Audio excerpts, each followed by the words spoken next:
Hallo, in diesem Video nur ein kleiner Hinweis. YouTube bietet mal wieder neue Funktionen. Eine davon ist die sogenannte Abo-Mail. Normalerweise erfahren wir von neuen Videos der Channels, die wir abonniert haben, über unsere persönliche Startseite.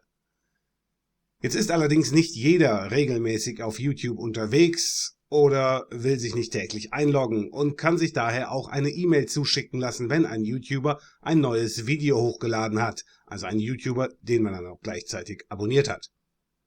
Ist auch für Heavy-User durchaus ganz sinnvoll, um nochmal die Wichtigkeit zwischen den einzelnen Abos zu unterscheiden. So nutzen wir das zum Beispiel auch hier. Von einigen Nutzern lassen wir uns direkt eine E-Mail schicken, weil wir uns das dann quasi sofort anschauen wollen.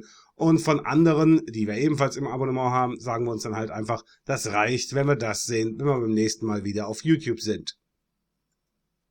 Um dieses neue Feature zu nutzen, kann man auf dem entsprechenden Channel oder auch natürlich auf jedem anderen Video machen von demjenigen, den man gerade halt abonniert hat. Hier jetzt mal beispielhaft bei Cold Mirror Games steht dann hier standardmäßig jetzt der neue Abonniert-Button, so ein grüner Haken. Und da haben wir jetzt neuerdings so ein kleines Menü. Klickt mal drauf und dann steht hier, du hast Cold Mirror Games abonniert. Und eben jetzt hier auch eine Checkbox, standardmäßig bei jedem Abonnement nicht gecheckt. Man muss das Ganze erst setzen und dann am Ende aktualisieren oder eben Abo beenden.